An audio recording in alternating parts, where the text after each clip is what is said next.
Sumayin niyo ang kapayapaan ng Diyos. Muli sa awa tulong ng Diyos ay may panibago na naman tayong episode ng Ang Dating Landas. At muli mga kapatid, kasama natin si kapatid na Noel. At nung nakaraang episode natin, mayroon siyang conversion story ng kanyang pagbalik sa tunay na simbahang nasa Biblia. Kaya itong mga pastor ng Baptist ito, tsaka yung mga miyembro, baka bumalik na rin ito sa simbahan eh.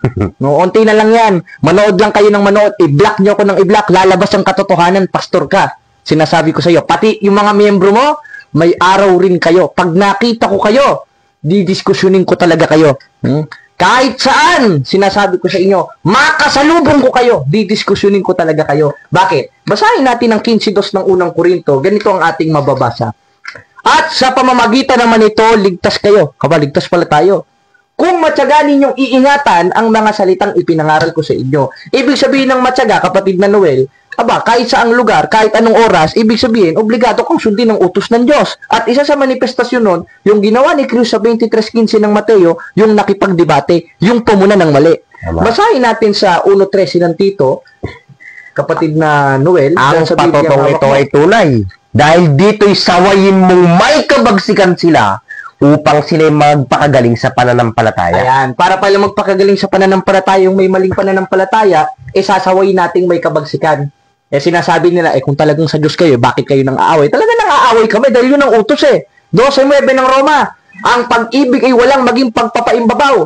Kapuotan ninyong masama, makisanib kayo sa mabuti. Ibig sabihin, yung pag-ibig na hindi paimbabaw na tinuturo ng mga apostoles, yung kapuotan mo yung masama. At yan ang purpose ng Ang Dating Landas. Yan ang purpose ng palatuntunan na ito. Pumuna ng mali, hindi respetuhin ng mali, gaya ng binasa natin nung nakaraan, sa 44 ng awit, hindi nire-respetong sumusunod sa kabulaanan. Kaya nga naalala ko itong pastor ng Baptist, na binulgar natin nung nakaraan, kapatid na Noel, meron siyang ipinangangaral sa mga miyembro niya. Mas mabuti pakinggan natin O pakinggan natin ang sinasabi ng pastoratoy na ito. Matyaga, because we are dealing so much about the church history, kaya dapat po nating i-tackle lahat ito. Alang-alang po sa bawat isa na alam nyo kung paano sumagot sa mga nagtatanong ng pag-asang nasa inyo. At yan po ay nasa ating... At napakinggan natin, kapatid na Noel, binasa niyo yung 3:15 of 1 Peter. Ang sabi niya dun sa mga alagad niya, sa mga pastor niya, o sa mga miyembro niya na inuuto niya, ba't inuuto? Nagmamalasakit sa hindi mabuting akala ito. Mas mabuti basahin natin ang 4:17 ng Galacia. May nagmamalasakit sa inyo, hindi sa mabuting akala. Subalit kayo. Papel accept Jesus Christ as personal Savior. 2:8 verse 9 of Ephesians. John 3:16. Tapos na. Pag tinanong mo naman, hindi makasagot. Ibig sabihin, kapatid na Noel, mismong pastor pala nila, kinokontra nila. Bakit? Dahil kanina, pagkapanood natin sa video, ang sabi ni pastor, kailangan daw matakil yung aral ng Iglesia Katolika. Nahanda dapat sila sa pagsagot. Tanong, nung na-enkwentro natin yung kanilang mga miyembro, handa pa sa pagsagot yung mga miyembro nila? Panoodin natin mga kapatid, kung paano sila tumaliwas sa kanilang pastor at hindi sinunod ang 3:15 ng unang Pedro na ang sabi ni Pedro, handa dapat sa pagsagot na siyang ipinangangaral ng pastor nila pagdating sa simbahang Katoliko. Panoodin natin. Tagapagligtas. Iyak na. Si Jesus ang tagapagligtas. Tanong, sa 1:18 ng Kolosas, sino ang ulo ng simbahan? Si Kristo o ikaw? Si Jesus. Ayun! Ayon sa Webe 31 ng gawa sa Greek Interlinear, ano ang kahulugan ng salitang katholes na kinakatawan ng ni Kristo bilang pangulo? Universal o ununiversal? Okay, mga... napanood mo, kapatid na Noel, di na makasagot no? Wala na, di na Ibig sabihin, hindi sila nakikinig sa pastor nila. Kaya, alam nyo, pastor, hindi ko nalang papangalanan ito Pastor Sabinyan. Yung mga miyembro mo, pagsabihan mo, kung pwede, hampasin mo ng hanger. Bakit, kapatid na Noel? Tanong mo sa akin, bakit? Hindi nakikinig sa kanya Bakit? Kasabi-sabi ng pastor niya, handa sa pagsagot. Samantalang yung mga miyembro, pag diniskusyon mo, pag tinanong mo, hindi naman pala makasagot, wala naman palang alam. Ay, nako. Kaya nga, hindi na nakakapagtaka, bakit blinak ako ni pastor? Kahit ako. Blinak ka rin? Blinak ako. Ay, pabihira naman, paano naging pastor ito? Ang alam niya lang, dumaldal. Pero wala siyang gawa. Sa makatwid, patay yung pananampalataya niya kasi tinuturo niya, pananampalataya na mamaya i-play natin, kapatid na Noel, Kung may pananampalataya, sabihin na natin, totoo sila. O pagbigyan na natin, totoo na kayo. Nasa inyo ang Diyos. No? Ayaw mo naman makipagdiskusyon. Ayaw mo naman makipagbaka. Kundi bagkus blinak mo ko. Blinak mo si kapatid na Noel. Sakdal ba pananampalataya mo? O pakinggan mo, pastor, para may maituro ka sa linggo. Manay-daldal ka lang, wala kang gawa 2:26 ng Santiago. Sapagkat kung paanong katawan na walang espiritu'y patay, ay gayon din ang pananampalatayang hiwalay sa gawa, patay. Ngayon, pananampalataya lang ba meron si pastor? Pagpalagay natin, totoo yung pananampalataya niya, no? Ayaw niya naman gumawa. Ayaw niya naman sumagot sa tanong. Ang ginagawa niya lang, paninira sa Iglesia Katolika, no? Pag ginamon mo ng diskusyon, ng bla-black. Panoodin natin yung pamblablak. Ito patunay, ha? Pastor, panindigan mo kasi sinasabi mo. Hindi puro salita ka lang ng salita sa how to defend your faith, Roman Catholic Church. Kalaban daw ka ng Ebanghelyo ang Catholic Church. Tinan mo, blinak mo ko. Panoodin natin. Ayaw, di ma.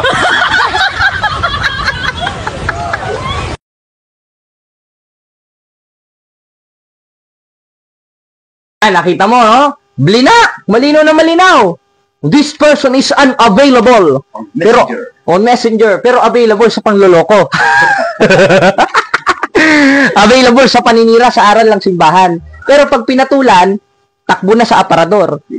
Kaya kaparehas ito ng iglesia ni Manalo. Kung si Eduardo Manalo nagtatago sa aparador, ito naman nagtatago sa bala na kung saan nagtatago ito, Pero mahahanap ka rin namin, pastor, yan ang tandaan mo.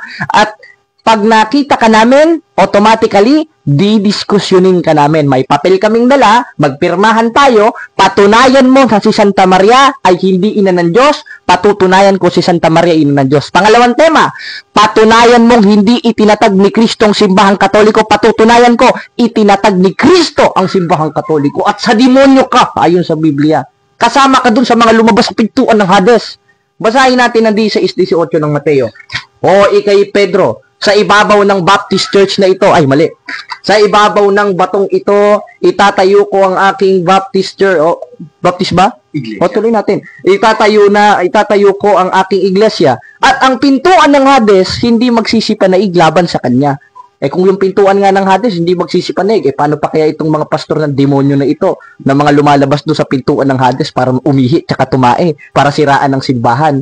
Dahil technique nila yun Ngayon, meron siyang birada tungkol sa baptiso, na Greek word, na translated in 28:19 of Matthew. Tingnan mo kung hindi pangloloko na naman ito sa kapwa-tao. Pakinggan natin. So, pag sinabing babautismohan, makikita mo po sa Grego salita yung baptizo. Na kapag tinrace nyo, tingnan nyo yung lexicon, dictionary ng Grego at English, baptizo yung baptism, sa Grego ay baptizo, at ang English nito ay to immerse. Sa Tagalog, ang to immerse ay ilulubog. Nakuha nyo po? Kaya, very offensive po yan sapagkat kumukontra sa traditional ng Catholic yung binyag na buhos o kaya uwisik. At binasa niya yung original Greek word ng baptizo. Immerse, ilulubog daw. Wala naman tayong tutol dun tingnan mo kung ito magbasa ng Greek, pinuputol. Bakit? Dahil dalawa ang kahulugan, andyan sa Greek interlineal, nung salitang baptizo o yung salitang immerse. Hindi lang basta lubog. Pwede ring buhos. Dahil wala ka namang mababasa sa Biblia na pinagbawal ni Kristo na magbautismo ng buhos. Bakit? Unang-una, ang nagbautismo sa ating Panginoong Hesukristo, si Juan Bautista. Si Juan Bautista, Hudyo. Ang kinaugalian ng mga Hudyo, buhos, ayon sa kanyang tradisyon. Tanong, may tradisyon ba sa Biblia? O basahin natin sa 2:15 ng ikalawang Tesalonika. Palibasa ito, iba tradisyon nito Ikapu. Panloloko sa mga miyembro, pamimigay ng papel. Saan mo naman nabasa sa Biblia? Lahamon kita. Saan mo naman mababasa sa Biblia mga apostol nagbigay ng papel sa mga tao para dumalo dun sa congregation nila? Wala sa Biblia yun Kaya puro wala sa Biblia mga pinagtututuro ng pastor na ito O basahin natin sa 2:15 ng ikalawang Tesalonika. Panghawakan ninyong tradisyon na sa inyo'y ipinangangaral ko. At isa doon sa manifestasyon o tradisyon yung klase ng ipinangbautismo kay Kristo. Dahil ang sabi ni Kristo, ayon sa Biblia, babautismuhan kayo kung anong ipinangbautismo sa akin. Tanong, ano ba pinangbautismo kay Kristo? Tubig. Sa papaanong paraan ba binautismuhan si Kristo? Wala ka namang mababasang inilubog. Tama naman yung binabasa niyang baptiso. Pero dalawa ang pakahulugan nun, lubog at hindi lubog. Binabasa niya yung immerse lang. Kung tinan mo kung magbasa ng Greek ito, pinuputol. Putol-putol, chap-chap ito. Bakit? Dahil si Juan Bautista ay Hudyo, ang kinaugalian ng mga Hudyo, pag sila'y magbibinyag o magbabautismo, buhos. Kaya, kinaugalian ng mga misyon, kung sila'y magbabautismo ay buhos, sa papaanong paraan binautismohan si Kristo? Buhos.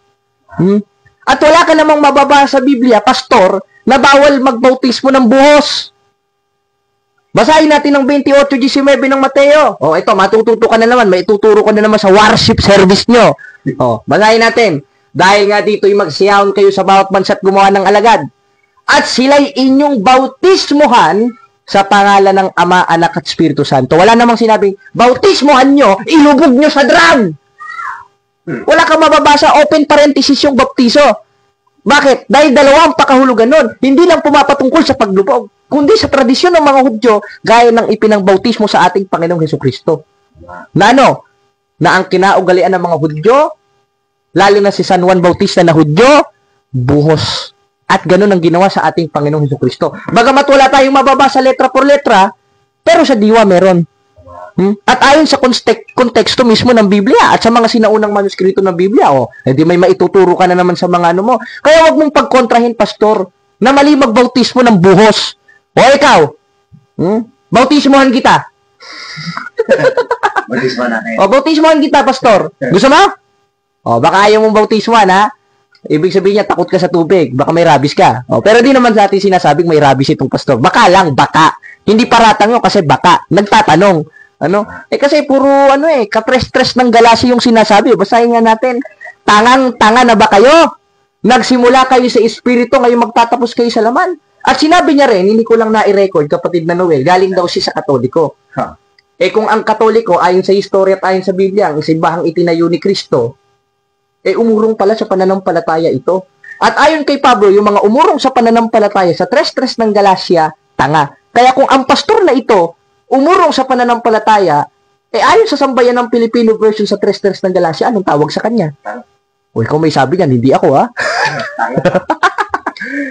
Kaya mga kapatid, kung pag-aaralan natin, hindi tayo maloloko ng mga ganitong klaseng propaganda laban sa Iglesia Katolika, Dahil utos naman magsuri, 4:1 ng unang 1. Mga minamahal, huwag kayong magsipaniwala sa bawat espiritu, kundi inyong subukin ng espiritu. Kaya, kung pag-aaralan natin kung sinong nagbautismo kay Kristo, si Juan Bautista.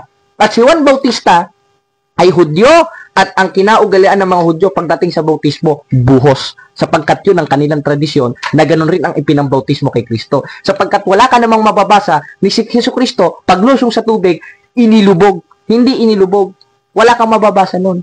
Kundi ang pinambautismo sa kanya, yung tradisyon ng mga Hudyo na buhos. At yan ang hindi naintindihan ng pastor na ito. Bakit? Kinukontra sarili niya. Kamang mga pinagsasasabi, puro paninira sa simbahan. Black naman pala. Ngayon, meron siyang hamon, kapatid na Noel. May hamon siya sa mga kapatid na Katoliko. Biruin mo, mga ordinaryong kapatid na Katoliko, hinahamon niya. Ako hamunin mo, pupuntahan kita sa kapilya mo. Isang beses lang, pastor. Ako hamunin mo, pupuntahan talaga kita dyan. Malaki na muscle mo? Malaki na muscle mo sa diskusyon? Sige, pupuntahan kita dyan. Maghamon ka. Katunayan, ako pa lang naman na naghahamon. Hindi ka naman naghahamon. Ipinatulan lang kita. Naawa ko sa iyo. Pakinggan natin mga kapatid ang kanyang hamon. Pakinggan niyo. Baby, binibigyan nila. Now, sa mga nakikinig na Catholic, ay hinahamon ko kayo. Buksan nyo ang Bible nyo kung may makita kayong infant baptism. Basahin nyo kung tinuturo sa Bible, sa New Testament, dyan lang galing ang Church ng Panginoon, sa New Testament, na iniindurso, tinuturo ng Panginoon, na bibinyagan yung baby. Napanood si pastor ng Baptist na may hamon siya, ang tapang, no? Tapang sa social media. Pero pag chinat mo naman, ng blablak. Kaya ang hamon niya, Sabi niya, kayo mga Katoliko, may paturo-turo pa eh, no? Hindi mo alam kung sino yung subject of the sentence. Sabihin mo lang, ako, pupuntahan kita dyan. Hindi puro daldal ka dyan. Lalabas niyan, kamangmangan mga pinagsasasabi mo eh. O basahin ulit natin ang 24:9 ng Kawikaan. Ang pag-iisip ng kamangmangan, o nasa Biblia, kasalanan. Ano yung sinasabi niya? Kamangmangan o hindi? Kasinungalingan o hindi? O sinong ama niya? Diablo. O basahin ulit natin ang 8:44:1. Kayo'y sa inyong amang Diablo, at ang mga nasa ng inyong amang inyong ibig gawin sapagkat siya'y sinungaling. Sinungaling ba siya o hindi? Sinungaling. Bakit? Sapagkat yung sinasabi niya, history, not history. Sariling kwento, hindi kwento ng kasaysayan. Nautos sa 8:8 ng Job na read the book of history and see. Ngayon, tsaka natin papatulan yung iba niyang patutsada, tapusin muna natin sagutin itong kanyang kasinungalingan. Ngayon, may hamon siya na sa New Testament, sapagkat yun nagsimula ang iglesia at mga apostoles. Sabi niya, no? Meron ka ba kang mababasang infant baptism? Meron. Hindi letra por letra. Kasi kung maghahanap kang letra por letra, hanapan ka namin. Saan mababasa ang Baptist Church sa Biblia? Wala. Saan mababasa si June Mariano sa Biblia? Wala. Wala. Ibig sabihin pala, hindi ka totoo. Hindi. Sapagkat ang pananampalataya namin na natutunan namin sa mga apostoles sa 3:6 ng 2 Korinto na kami naman na pinamaging sapat na ministro ng bagong tipan. Hindi sa titik. Ang gusto niya titik. Nako, baka wag na nating daanin sa mahalay na paraan, ano? Kasi medyo mahalay yung pagkakabanggis ng titik, no? Pag tinanggal mo yung K, iba na lalabas kapatid na Noel Parang yun ang gusto niya, no? Parang yun ang gusto niya, kapatid na Noel. Tanggalin yung K. Kasi ang hanap niya, titik, infant baptism. Kung letra por letra, wala. Parang yung iglesia nyo. Pag sinearch natin sa Biblia, Baptist Church Living, Binyan Laguna, wala. Ngayon, ayon sa konteksto ng Biblia, meron bang infant baptism? Meron. Katunayan, si Apostol Pablo nagbautismo ng bata. Paano kayon? Ang bautismo para lang sa mga nagkasala, yung mga sanggol, di naman pwede sumampalataya at magkasala yan. Di pag-aralan natin. O pastor, may ituturo ka na naman. Pasalamat ka, pinapansin kita sa Facebook, may naituturo ka. O kung hindi kita pinansin, wala ka maituturo sa linggo. Sige ka. O, basahin natin sa 22:16 ng gawa. Baka hindi mo alam to, pastor. 22:16 of Book of Acts. Englishin ko na kasi parang Inglesero ka O, basahin natin sa 22:16 ng gawa. At narito, magtindig ka. At ikay magbautismo rin. At hugasan mo ang iyong kasalanan na tumatawag sa kanyang pangalan. Ibig sabihin, kahugas pala ng kasalanan natin yung bautismo. Therefore, applicable ang bautismo para sa mga nagkasala. Ngayon, sa Biblia, ayon kay Apostol Pablo, lahat ng tao nagkasala. Tama. Ang sanggol, tao ba? Tao. Alang naman pusa yun. Lalabas nun, kapatid na Noel, iba yung tuta sa aso. Tama. At hindi kuting ang pusa. Ngayon, basahin natin dito sa 5:12 ng Roma, ganito ang ating mababasa. O pastor, may maituturo ka na naman O pasalamat ka. O basahin natin. Kaya kung paano na sa pamamagitan ng isang tao ay pumasok ang kasalanan sa sanglibutan. At ang kamatayan ay sa pamamagitan ng kasalanan. At sa ganito'y ang kamatayan ay naranasan ng lahat ng mga tao.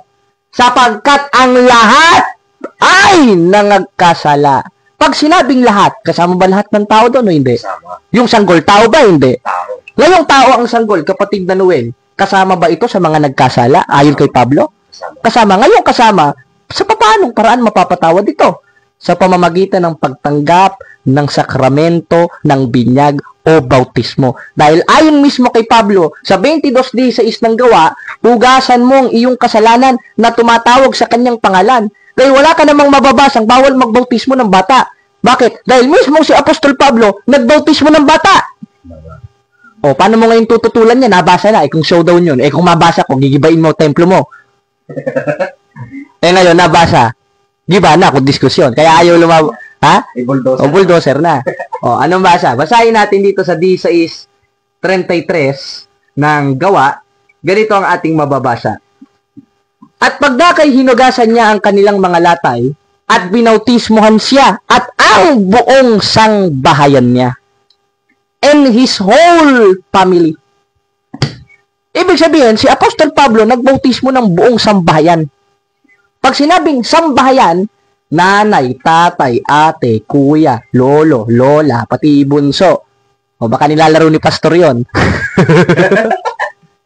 Ulitin natin. Pag sinabing sambahayan, sa malalim na Tagalog, pamilya. At hindi mabubuo ang pamilya kung walang bata, kung walang sanggol. Ilalabas doon, baog ka. Si pastor na lang sana yung baog sa pananampalataya. Sapagkat puro salita lang, wala namang gawa 2:26 ng Santiago. May ano kami may batayan kami. Hindi history ito. History ito. Biblical ito. Katunayan, meron ka nang natututunan unti-unti. Baka mamaya umanib ka na sa simbahang Katoliko niyan, pastor. Ngayon, anong sabi ni Apostol Pablo? Pagdakay binautismuhan siya at ang buong sambahayan niya. Pag sinabing buong sambahayan, kasama sanggol doon dahil hindi naman mabubuo ang sambahayan kung walang sanggol. Therefore, si Apostol Pablo mismo nagbinyag o nagbautismo ng bata sapagkat ang sabi sa 5:12 ng Roma, lahat ng tao nagkasala kasama bata. Ngayon, meron siyang isang patutsada, hindi ko na lang in-record. Ang sabi niya, kapatid na Noel, ang may karapatan lang mabautismuhan yung sumasampalataya. Ang bata, hindi naman sumasampalataya. Bakit babautismuhan niya? Bakit takot kang bautismuhan yung bata? Ayaw mo tanggalin yung kasalanan ng mga bata ayon sa 5:12 ng Roma? Ha? Talagang salbahe pala ito, no? Gustong maimpyerno yung mga sanggol, maging kaaway ng Diyos dahil doon sa mortal na kasalanan, dahil doon sa original sin. Isa lang naman ikapagpapahugas dyan yung bautismo na siyang konteksto ng pagtanggap kay Kristo. Kaya, kung hindi man sumampalataya ang bata, verbatim, na sinabi niyang sumasampalataya ako, sa pamamagitan ng pagtanggap niya ng banal na bautismo, gaya ng ginawa ni Apostol Pablo, nakasampalataya na siya kay Kristo. Dahil ang konteksto ng pananampalataya sa Biblia, o baka hindi mo alam to ayon sa 12:48 ng 1, yung pagtanggap kay Kristo. Sa papaanong paraan? Ang nagtatakwil sa akin ay nagtatakwil sa aking salita. Therefore, ang pagtanggap kay Kristo, pagsampalataya kay Kristo, pagtanggap sa salita ni Kristo. At isa doon sa salita ni Kristo, yung nasa 28:19 ng Mateo, na magbautismo. Sapagkat yung bautismo, sa 22:16 ng Gawa, yun ang ikapagpapahugas ng kasalanan o original sin na naman na rin mismo ng mga sanggol. Biruin mo itong si Tatang Pastor, ayaw bautismohan yung mga sanggol. Gustong maimpyerno? Walang awa. Gusto niya mandamay mo ba? Kasi alam niya siguro kung saan siya didestino no? Kaya mati yung mga sanggol gusto na idamay. Pero may kasama daw siya. Ngayon, mga kapatid, napakalinaw. Utos ba ng Diyos o hindi? Utos. Tama. Ang bata, hindi sumasampalataya verbatim. Pero isa sa uri ng pagsampalataya sa Biblia, yung pagtanggap sa utos ni Kristo ayon sa 12:48 ng 1. Dahil ang pagtatakol kay Kristo, pagtatakol sa aral ni Kristo. At isa sa aral ni Kristo, yung bautismo na ikapagpapahugas ng kasalanan, na maski mismo si Apostol Pablo sa 16:33 ng Gawa, nagbautismo ng buong sambahayan. Pag sinabing sambahayan, nanay, tatay, ate, kuya, bunso, kasama sanggol doon. Dahil hindi naman mabubuo ang sambahayan kung walang sanggol. Kaya kung si Pablo nagbautismo ng buong sambahayan, nagbautismo ba siya ng sanggol o hindi? Nagbautismo. Ngayong nagbautismo ng sanggol si Apostol Pablo, meron ba tayong nabasang infant baptism o wala? Meron. Ngayong meron. Kung diskusyon ito, giba na ba kapilya niya? Bulldozer na ba kapilya niya? O, kaya hindi na ako magtataka. Hindi talaga lalaban ng debate itong pastor nito. Kaya ituloy mo lang, pastor. Marami pa akong regalo sa'yo. Tandaan mo yan. Kaya nga ang sabi nga ni Batang Quiapo, si Tanggol, may isang salita ako dahil taga Quiapo ako. Ako naman, may isang salita ako dahil taga Laguna ako. At ayon sa Biblia, ang sinasabi ko na siyang turo ng simbahan na binabaluktot mo. Masama yan, pastor. Para makakuha ka ng miyembro, sisiraan mo ang simbahang Katolika? Ba't hindi mo siraan ng Muslim? Hindi ba against ka sa Muslim? Takot ka, no? Ha? Ba't puro Iglesia Katolika lang nilalabanan mo? Kasi alam mo, ayon sa itinuro rin sa'yo ng elder mo, ewan ko kung may elder ito, kung siya lang mismo nagtayo ng iglesia niya, walang alam daw sa Biblia ang Iglesia Katolika. O, subukan mo, diskusyon tayo. Youth pa lang ako, Paano kaya pag nakalaban mo pa yung mga mentor namin, pastor? Baka bumaluktot ka na sa sobrang dapa. Kaya pakinggan pa natin ang isa niyang patutsada na kung tayo daw ang may-ari ng Biblia, ba't hindi daw natin sinusunod? O, pakinggan natin ang isa pang panloloko. Kayo palang may-ari ng Bible, ba't hindi niyo sinusunod? Pinagbabawal na tawaging father ang pare. O yan utos sa Biblia. Sabi niyo sa inyong Biblia, ba't hindi niyo sinusunod yung utos na huwag tawaging father ang tagapanguna sa iglesia? Don't you know? Ayan, at ating napakinggan ang kanyang isa pang sinasabing pangloloko, mga kapatid, na kung tayo daw ang may-ari ng Bible, bakit daw hindi natin sinusunod ang mga nakasulat sa Biblia, gaya ng 23:9 ng Mateo na huwag tatawag ng Ama. Unang-una, huwag mo sabihin kung kayo may-ari. Talaga kaming may-ari ng Biblia. Sapagkat ang mga nagsulat, mga propeta, mga inutusan ng Diyos, at sa bagong tipan mga apostoles, yung mga nakita't narinig nila, hindi nakita't narinig mo. Sa demonyo yun 1:3 ng unang 1, basahin natin. Yung aming nakita't narinig ay siya naming ibinabalita sa inyo. Sa papaanong paraan ibinabalita? 14:37 ng unang Korinto, may maituturo ka na naman, pastor. Alalahanin ninyong mga bagay na sa inyo isinusulat ko na pawang utos ng Panginoon. Ibig sabihin, yung mga nakita't narinig na mga apostoles, utos pala ng Panginoon yun. Tanong, saan ba kaanib ang mga apostoles? Lalo na itong si Apostol Pablo. Sa 1:1 hanggang 2 ng unang Korinto, dun sa Iglesia ng Diyos o sa Greek Ecclesian Tooteo. Hindi Baptist Church.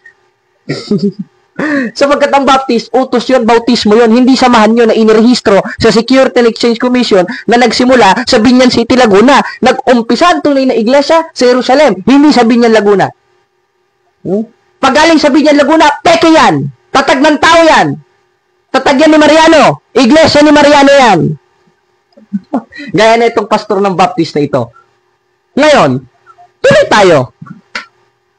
Kung ang Iglesia ng Diyos o Ecclesian Tooteo, doon nakaanib si Apostol Pablo inutusan ng Diyos na magsulat at iba pang mga apostoles na siyang kaanib rin doon sa Ecclesian Tooteo o sa Iglesia ng Diyos, anong nangyari doon? Sa 28:19 ng Mateo, nangalat, napunta sa Roma, sa 1:7 ng Roma, na inibig ng Diyos, hindi Binyan, Laguna, na Iglesia ni Mariano. Ano sabi ng mga apostoles? Basahin natin sa 9:31 ng Gawa sa Greek. Baka wala kang ganito, pastor, bibigyan kita, padadalhan kita sa Shopee. Basahin natin sa 9:31 ng Gawa, Ecclesian Poinem et Ecclesian Catholes. Ibig sabihin ng Catholes, universal, means Catholic.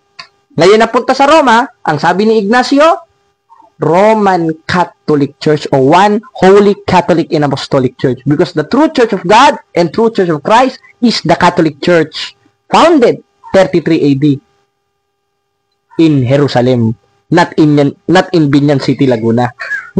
Ngayon, tuloy tayo sa kanyang pangbugoyo, mga kapatid, at sa kanyang pangloloko, na kung tayo daw ang may-ari ng Biblia, ay bakit hindi daw natin sinusunod gaya ng nasa 23:9 ng Mateo na wag patawag na Ama.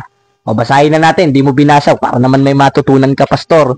Biruin mo, pastor ka, sa amin ka lang natututo, para may maituro ka kada linggo. Basahin natin ang 23:9 ng Mateo. Mukhang nalimutan niya pa yung talata, kapatid na Noel, kaya di niya binasa. Basahin na natin para kay pastor.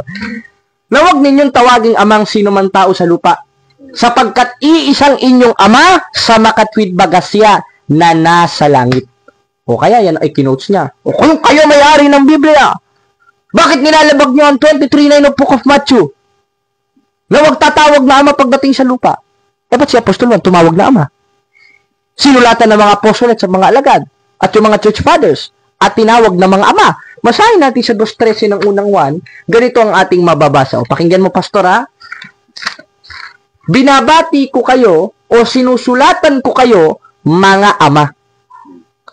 In English, sa King James Version o sa New Standard Version na nakalagay ay writing to you, fathers. Plural. Ibig sabihin, maraming tinawag na ama si Apostol Juan. Kasama sila Apostol Pablo, si Mateo, Lucas, etc. na siyang mga alagad ni Kristo.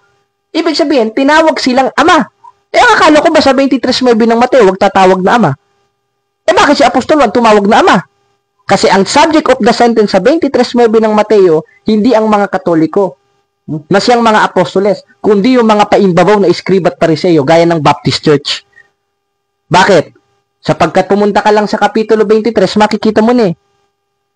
O sa 15, sapagkat 23:9 yan, punta tayo sa 15. Ganito ang ating mababasa. Sabi ninyo, mga iskriba at pariseyo. Therefore, yung subject of the sentence sa 23:9 ng Mateo, na huwag tatawaging ama, yung mga iskriba at pariseyo. Bakit? Mga paimbabaw. Sapagkat ginagawa ninyong makaiba yung anak pa ng impyerno kaysa inyong sarili ang inyong mga inaakay. Sa papaanong paraan? Sa pagsisinungaling. Gaya ng Baptist Church. At yung pagsisinungaling sa 8:44:1, hindi nasang galing sa Diyos yun, kundi sa demonyo. Kaya ang sabi ni Kristo, ginagawa niyong makaiba yung anak ng impyerno. Ano yung isa sa uri ng kasinungalingan? Ang sabi ni Pablo sa 12, dito sa 1:25 ng Roma, ganito ang ating mababasa. Sapagkat pinalitan nila ang katotohanan ng Diyos ng kasinungalingan. Sila'y nagsisambat naglingkod sa nilalang kaysa lumalang. Ibig sabihin, yung paglingkod sa nilalang, gaya ng ginagawa ng mga iskriba at pariseyo, kaya sinabihang ginagawang makaiba yung anak pa ng impyerno, ang kanilang sarili, kaysa kanila, yung pagsamba sa nilalang. At isa sa uri ng pagsamba sa nilalang na ginagawa ng mga iskriba at pariseyo, yung nasa 23:9 ng Mateo, na itinuturing nila ang kanilang mga guro na parang ama na nasa langit. Kaya ang sabi ni Kristo, huwag ninyong tawaging ama sino man tao sa lupa. Ibig sabihin, huwag mong iyahampi yung Panginoon mong Diyos sa mga pari nyo, mga iskriba at pariseyo, sa mga pastor ng Baptist. Iskriba at pariseyo pala kasi parang iskriba at pariseyo ito eh. Paano makapanira? Puro kasinungalingan eh. O ngayon, anong sabi ng ating Panginoon Kristo? Iisa lang ang inyong ama sa makatwid bagasya na nasa langit. Sapagkat ang akala ng mga iskriba at pariseyo, kapatid na Noel, mga kababayan, na yung kanilang mga guro ay siyang ama na nasa langit. Kaya nabasa natin sa Kapitulo 15, ginagawa niyong makaiba yung anak pa ng impyerno. Bakit? Dahil kasinungalingan ng ginagawa eh. Na siyang sa 1:25 ng Roma, pagsamba sa nila lang. Nang akala nila, ama na nasa sa langit, yung pinaglilingkuran nilang mga guro. Kaya wag mong tatawaging ama. Therefore, ang konteksto dyan ni Kristo, wag mong iahambing na parang ama mo sa langit, yung mga guro mo, gaya ng pastor ng Baptist. Ngayon, bawal ba talaga tumawag na ama? Lalabas yan, may kontradiksyon. Bakit? Si Apostol Juan tumawag na ama sa pananampalataya. Si Marcos, tinawag na ama si Pedro. Bakit? Babasahin natin sa 5:13 ng unang Pedro. Binabati kayo ng nasa Babylonia at mga hinirang at ni Marcos na aking anak. Ibig sabihin, si Apostol Pedro, tinawag na anak si Marcos. Tanong, meron ba sa Biblia na ipinanganak ni Pedro si Marcos? Wala. Ngayon, bakit tinawag na anak? Dahil anak niya sa pananampalataya si Marcos. Ngayon, kapatid na Noel, halimbawa ako si Pedro, ikaw si Marcos. Kung tinawag kitang anak sa pananampalataya, anong tawag mo sa akin? Ama. Kaya, ang tanong ko sa iyo, kapatid na Noel, kung si Pedro sa 5:13 ng unang Pedro, tinawag na anak si Marcos sa pananampalataya, ano sa tingin mo tawag ni Marcos kay Pedro pagdating sa pananampalataya? Ama. Ngayon, may contradiction ba doon sa 23:9 ng Mateo? Wala. Sapagkat ang subject of the sentence, pastor, mga kababayan, sa 23:9 ng Mateo, na huwag niyong tatawaging ama, yung mga iskriba at pariseyo, na ang konteksto, inihahambing na nila na ang kanilang guro ay parang ama sa langit. Yun ang konteksto nun, pastor. Sana naman to, pastor, nag-aral-aral kayo konti ng exegesis. Di ba? Nag-aral-aral kayo konti ng theology, pastor. Hindi kita hinahamak. Bakit? Kasi sinungalingan na yung pinagsasasabi mo eh. Hindi na nakakatuwa yan eh. Paninira na sa simbahang Katoliko yan. Personal na masyado yan. Kaya hinahamon kita ng diskusyon, pastor ka. Kakasa ka ba? Paulit-ulit na tayo eh. Kakasa ka ba? O pag hindi ka kumasa, sa demonyo ka talaga. Ikaw ang kinatubaran ng 8:44 ng Juan na sinungaling na, manloloko pa, at 24:24 pa ng Mateo, yung bula ang propeta, na wala nang ibang ginawa, kundi magmalasakit, hindi sa mabuting akala. Kaya nang sabi ni Pablo, kaya napakasinungaling neto. Hindi sa Diyos ang ginagawa neto. O ngayon, sumisigaw ako, utos ito, 58:1 ng Isayas, na ang manifestasyon sa bagong tipan, sa 1:13 ng Tito, sa waying may kabagsikan sila. Bakit? Dahil gigiba tayo ng mga maling kuta eh. Nasa 2 Korinto 14:5 eh. Hindi mo naman pwedeng gibain kung tatapik-tapikin mo lang ng ganyan. Pag sinabing giba, talagang gigibain mo ng ganyan. Sapagkat utos yun. Kaya pastor, talagang gigibain kita pagdating sa aral, pag nagkaharap tayo, sinasabi ko sa'yo. Didiskusyonin kita, ikaw, anong gagawin mo pag nakita mo? Didiskusyonin ko to. Hahampasin kita ng aral. 2:27 na Apokalipsis. Hanggang meron. O, di ba? Nanggigigil na kami sapagkat personal ang ginagawa mo. Na pag tinanong ka naman, hinamon ka naman, hindi ka naman magre-response. Wala pala ito. Patayan pa na ng palataya mo. Lalabas yan. Kalaban ka ni Apostol Juan eh. O, 3:18 ng unang 1. Ngunit kung mga anak, huwag tayong magsiibig ng salita. Ni di naman, kundi ng gawat katotohanan. Kaya pastor, gumawa ka, huwag kang puro daldal.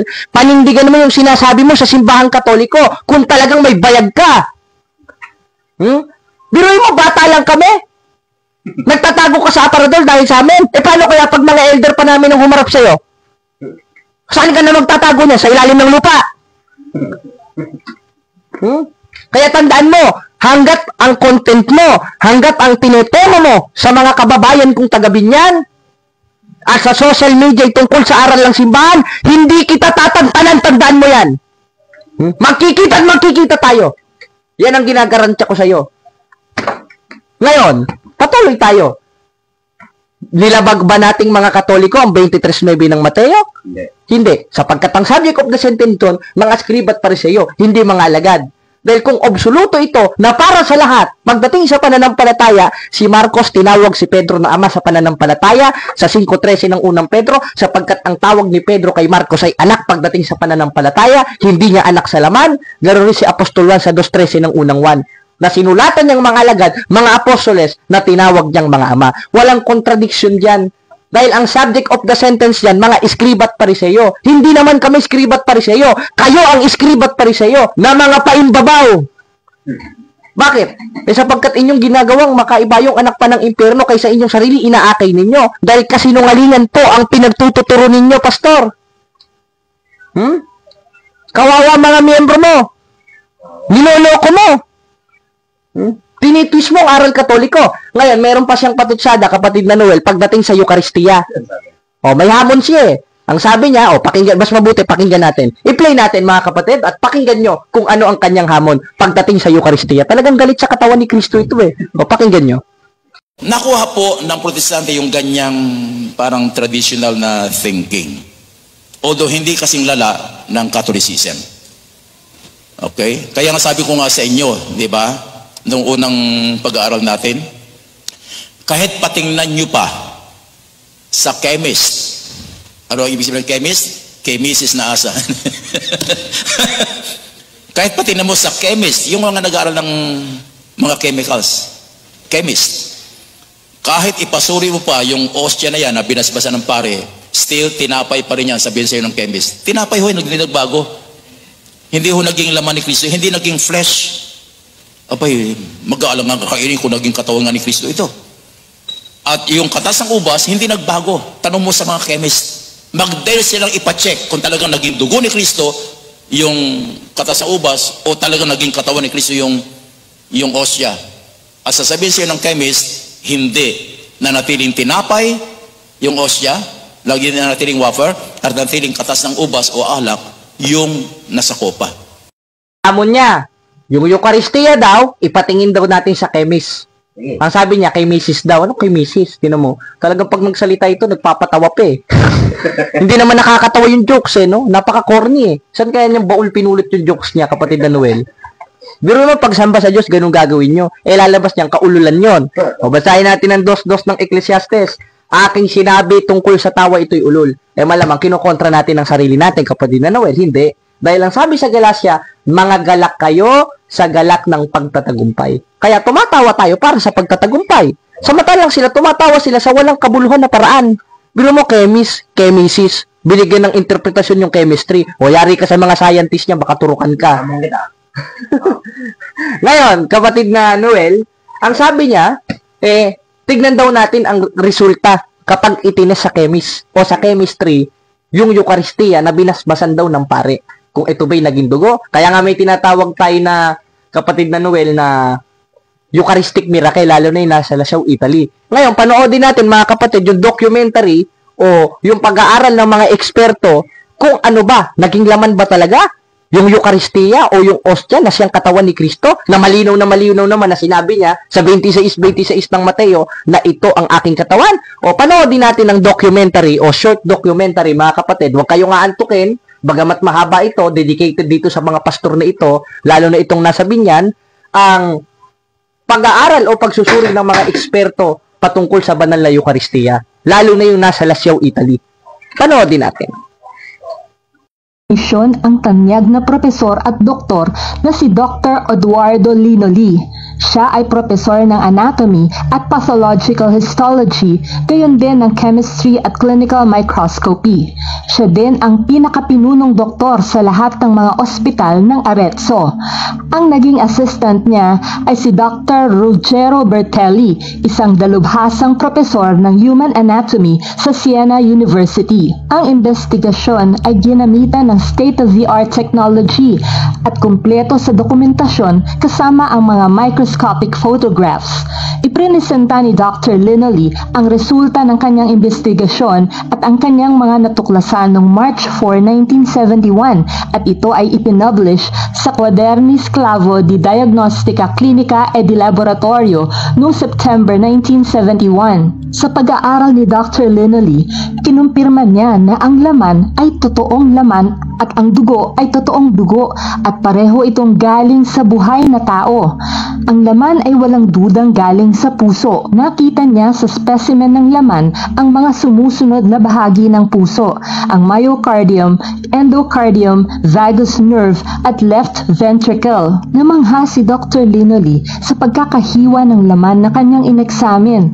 Sinabi niyang isang dalubhasa lang na may ekspertong kamay ang kayang kumuha ng ganoong klaseng hiwa ng tissue na galing sa puso. Kinumpirma rin niya na ang mga namuong dugo at ang dugong nasa specimen ng laman ay parehong may blood type na AB positive. Nakita rin sa dugo ang mga minerals na chlorate, phosphorus, magnesium, potassium, sodium at calcium. Nakitaan din ito ng protina na may kaparehong proportion na gaya ng sa ordinaryong dugo ng tao. Ang komposisyon ng dugo ay tumutugma sa dugo ng buhay na tao na kinuha lang ng araw ding iyon. Walang nakitang anumang material o chemical gaya ng preservative sa dugo at sa laman, kaya kamanghamanghang tumagal ng mahigit 1,000 taon na nakapreserba ang nasabing dugo at laman sa natural nitong estado. Kapatid na Noel, napakinggan natin yung documentary. Talagang mga dalubhasang anatomy, anatomy doctor ba yung kapatid na Noel? Mga chemistry po, o higit pa sa chemistry yung mga nagsuri Na yung nangyaring Eucharistic miracle sa Lascaux, Italy, mga kapatid, yung ostia mismo na siyang katawan ni Kristo, naging dugo at laman ng ating Panginoong Hesukristo.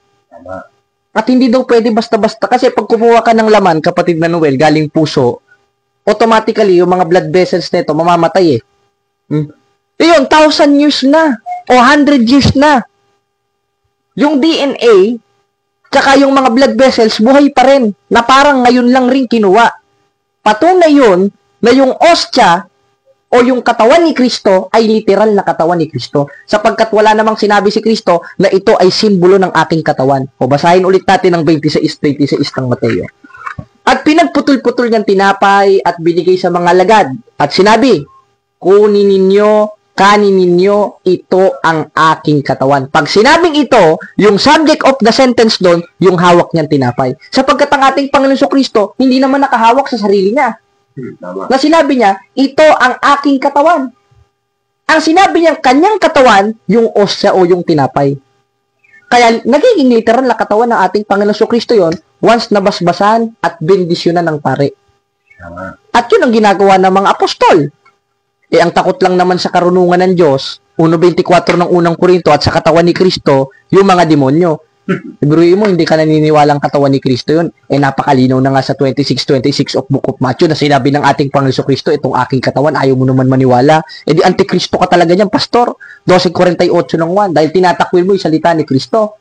At patunay lang yon na sumasa atin si Kristo sa pamamagitan ng presensya ng banal na Eucharistia. Kaya meron tayong tinatawag na Eucharistic miracle. Bakit? Dahil ang pangako ng ating Panginoon Kristo sa 28:20 ng Mateo, ganito ang ating mababasa.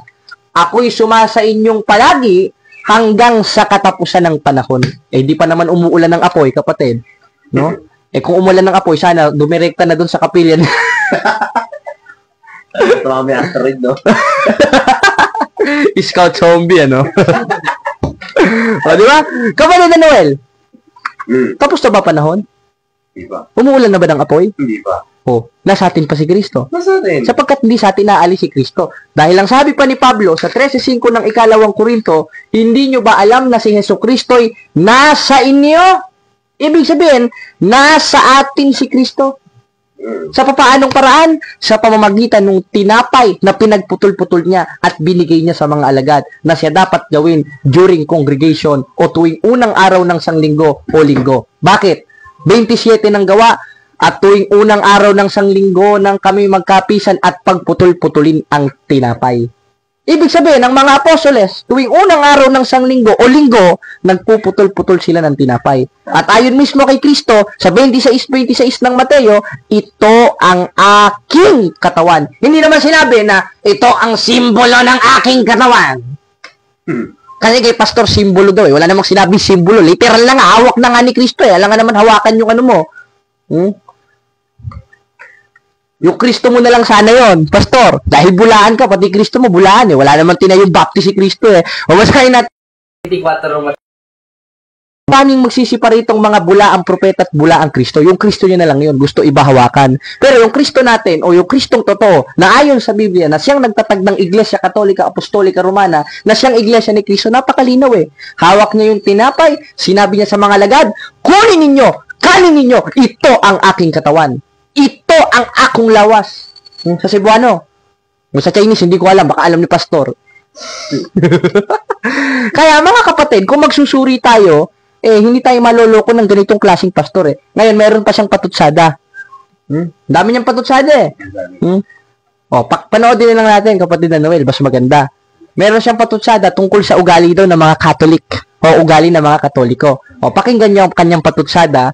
Dahil tinira niya na naman yung Eucharistia eh. Bagamat kinasahanan natin yung hamon niya na ipati sa chemistry, hindi lang sa chemistry, pati sa mga biologists. Hindi lang sa biologists, kundi sa master ng anatomy. Anatomy ba yun, kapatid na Noel? Anatomy. Doktor pa yun ha. Pinaka-professor ng anatomy ang nagsuri. Na napatunayan na yung ostya naging laman talaga at naging dugo sapagkat yun ang katawan ni Kristo. Literally, not symbolically. May natutunan na naman si Pastor. Palakpak! May maituturo ka na naman. Baka mamaya meron ka ng ostya yan. Nagbabasbas ka na, Pastor, ha? Kaya, mga kapatid, i-play natin ang kanyang paninira pa tungkol sa ating mga Katoliko at sa ugali daw ng mga Katoliko. Sapagkat masyadong malinis itong taong ito eh. Pakinggan natin. Sabi nila, yan ay katawan ni Kristo at dugo ni Kristo. Pero paglabas, balik po sila sa maraming mga bisyo. Nakuha niyo po? Balik sila sa pangangalunya, balik sa pagsusugal. Balik sa maraming mga kasalanan.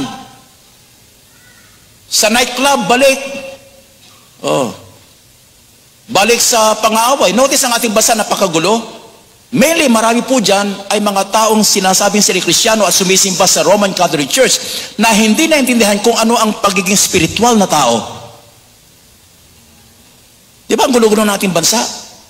Pero marami dyan Katoliko. At napakinggan natin kung talagang yun daw ay katawan ni Kristo, mayroon naman siyang hamon. Bakit daw mga Katoliko paglabas ng simbahan, balik sa pangangalon niya, balik sa pagsusugal, balik sa pag-iinom, unang-una may kalayaan tayo eh. Ano pakialam mo? Gusto mo yata higpitan eh, lalabas na, marunong ka pa kay Apostol Pablo. Basahin natin ng 5:13 ng Galacia. Ganito ang ating mababasa. Sapagkat kayo mga kapatid ay tinawag sa kalayaan, kaya may kalayaan tayo kung anong gagawin natin. Pero ang importante, ugaliin natin kung ano ang dapat ugaliin sa tunay na simbahang nasa Biblia na siyang purpose ng tao, kaya tayo nilalang ng Diyos. Basahin natin ng 12:13 ng Ecclesiastes. Ito ang wakas ng bagay, lahat ay narinig ikay matakot sa Diyos. At sundin mo ang kanyang utos sapagkat itong katungkulan ng tao. At yung katungkulan ng tao na siyang pagsunod sa utos ng Diyos, yun ang dapat ugaliin sa tunay na simbahang nasa Biblia. At never kinonsinti ng simbahan na magsugal ka.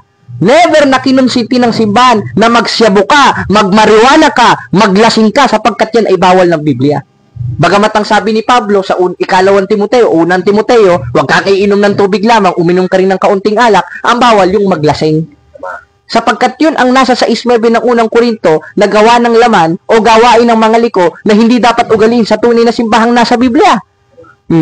Ngayon, bakit mayroong ganyan mga Katoliko? Kung yan talaga yung katawan ni Kristo, may kalayaan tayo eh. Pero yung kalayaan, huwag magiging kadahilanan sa paggawa ng laman. At yun ang ginagawa ng mga ibang kapatid. Tanong, nabago ba sila? Nabago sila.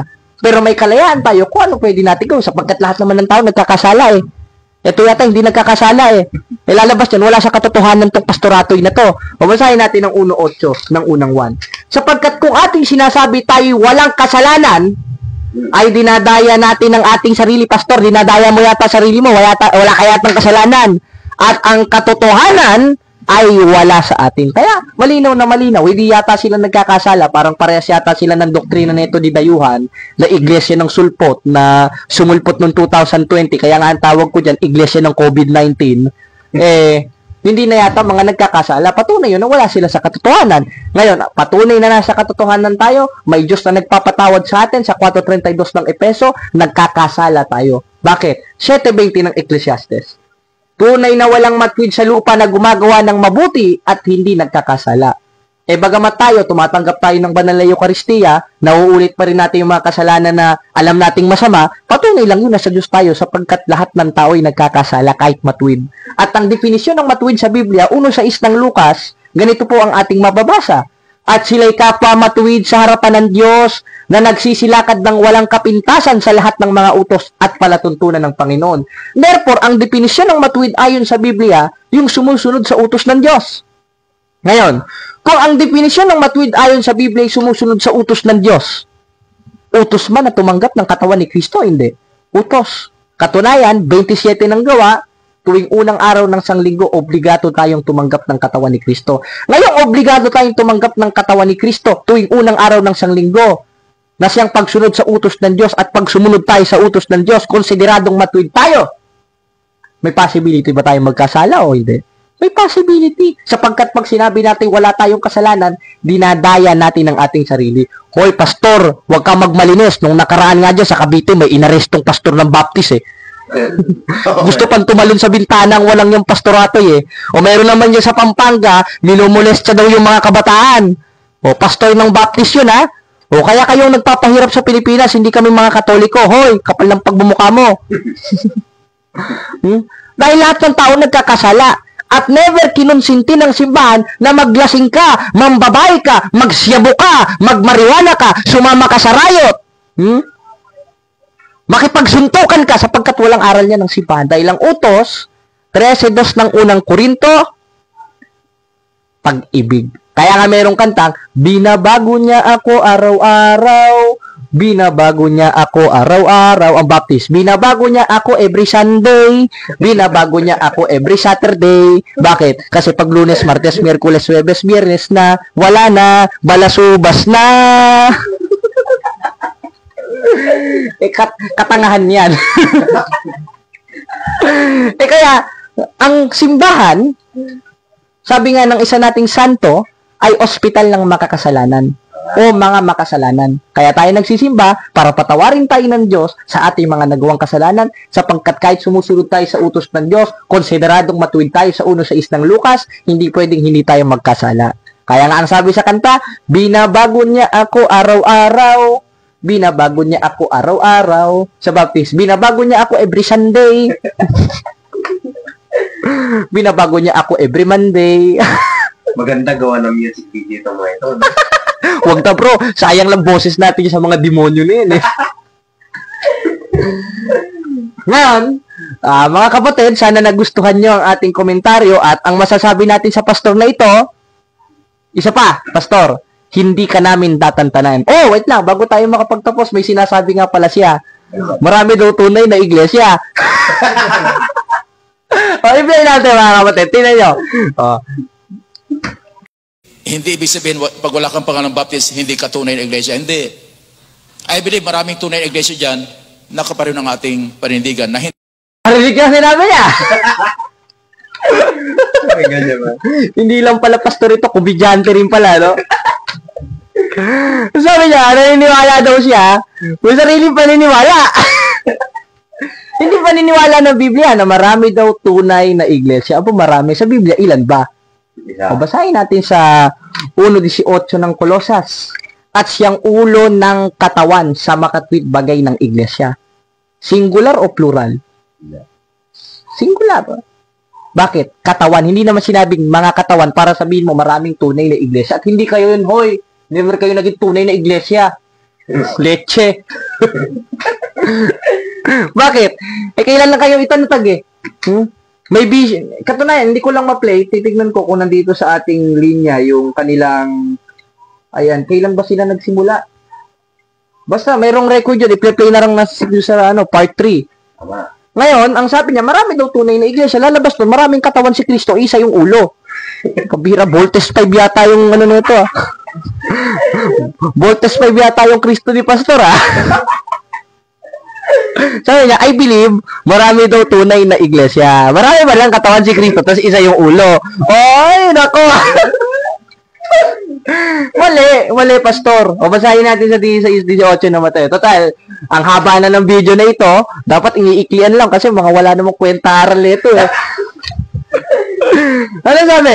Sa 16-18 na Mateo, ay kay Pedro, sa ibabaw ng batong ito itatayo ko ang aking iglesia, hindi aking mga iglesia. Dahil pag sinabi mga iglesia, aming katawan si Kristo, isa lang ang ulo. Pasa-pasa yun. Ano yung Angry Birds movie? Mga ulo-ulo lang. Tapos ang daming katawan. Kaya, kayo na bahala magsuri, mga kapatid. Maniniwala ba tayo sa ganitong klaseng mangangaral? Maniniwala ba kayo sa pangguguyo at paninira sa simbahang katoliko ng ganitong klaseng pastor na hindi alam ang kanyang sinasabi? Maaari, hindi na tayo magtataka, kapatid na Noel, gaya ng nasa 4:4 ng 2 Korinto, sila yung binulag ng Diyos ng sanglibutan. Basahin natin ang huling talatang babasahin natin, na binulag ng Diyos ng sanglibutang ito ang pag-iisip ng hindi nagsisampalataya. Dahil tumalikod siya sa pananampalatayang katoliko, wala na siyang ibang tinapik kundi ang simbahang katoliko, pero hindi historically speaking, kundi history, chismis. Diba? Kaya ako po si kapatid na Jared, kapatid na Noel. Ako po si kapatid na Noel Ramos, Catholic Faith Defender. At dito na po nagtatapos ang ating programa sapagkat wala na tayong maraming oras. Salamat sa Diyos mga kapatid.